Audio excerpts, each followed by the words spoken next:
कहां से सिंहासन पे बैठा हुआ है, कहां से दौड़ा के कहां खड़ा कर दिया, ले आके कहां पे खड़ा कर दिया, गौतम ऋषि की कुटिया में खड़ा कर दिया उसको लाके। इंद्र बैठा हुआ है स्वर्ग में, अप्सराएं नाच रही हैं एक से एक बढ़िया, और देखो मन का खेल, वो कुटिया में लाके खड़ा कर दिया इस मन ने। वो समझ ही नहीं पाया कि क्या हो गया मेरे साथ। विष्णु जी को देखो, नारद को देखो, सारी उम्र नारायण नारायण कर रहा है, और उसी नारद के मुंह से इस मन ने श्राप दिलवा दिया अपने भगवान को। वो भी गंगा जल लेके कह रहा है, हे नारायण, जैसे तूने मुझे दुखी किया स्त्री के लिए, जा तू भी दुखी हो जा। देखो, भगत के मुंह से भगवान को श्राप दिलवा दिया इस मन ने, और श्राप देने के बाद नारद मुनि क्या कह रहा, हे प्रभु, ये गलती मुझसे कैसे हो गई? तुझसे नहीं हो गई, ये तेरे मन ने करवाई है तुझसे।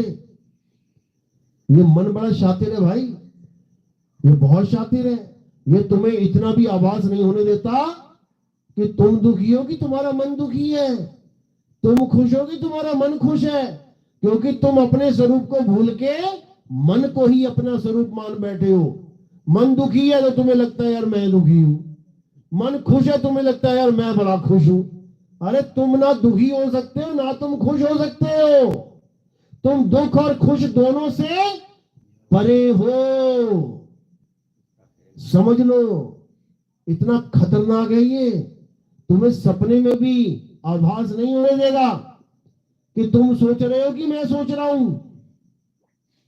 तुम्हें लगेगा मैं सोच रहा हूं, तुम नहीं सोच रहे हो, ये मन सोच रहा है। तुम तो केवल हाँ और ना करने वाले हो कि करूं कि ना करूं।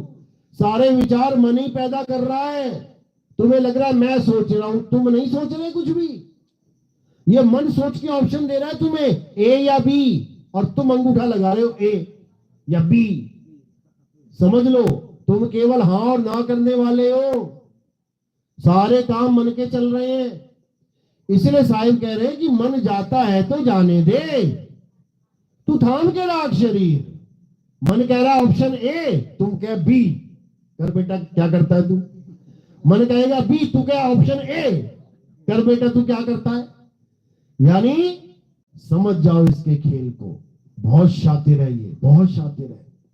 तो कबीर साहब इसी मन के जाल से निकालने के लिए इस संसार से आते हैं, हमारे लिए आते हैं, समझा रहे हैं कि इस मन ने बड़े बड़े ऋषि मुनियों को ठग लिया, इस मन ने बड़े बड़े देवी देवताओं को ठग लिया, इस मन ने बड़े बड़े शूरवीरों को ठग लिया। अब तुम मत ठग जाना, तुम निकलो इसके जाल से, तुम मत भटक भटक के मर जाना।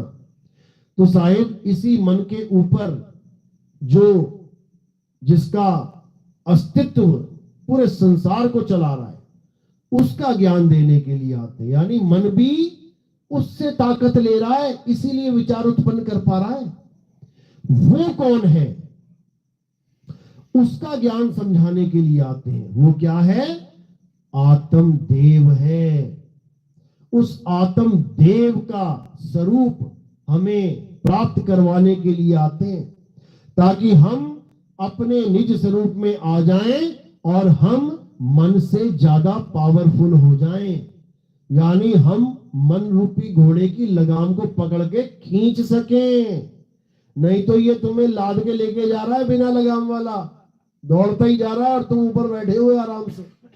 ब्रेक फेल हो जाती है ना कार, देखा ना, कार चलाने वाले तो कार में ही है, लेकिन वो नहीं चला रहा, फिर कार चला रही है उसे, और पता नहीं कहां जाके ठोकेगा उसको। तो इसी प्रकार बेलगाम घोड़ा हुआ पड़ा है, अब इसको कंट्रोल में करना है, और अपने निज स्वरूप को प्राप्त करके ही कंट्रोल कर सकते हो, और कोई रास्ता नहीं है। इसीलिए साहिब बार बार समझा रहे हैं कि गुरु ऐसा धारण करो जो तुम्हें तुम्हारे स्वरूप का ज्ञान करवा दे। ये मंत्र जंतर वाला गुरु नहीं चाहिए। कह रहे मंत्र देने वाला गुरु जपी है।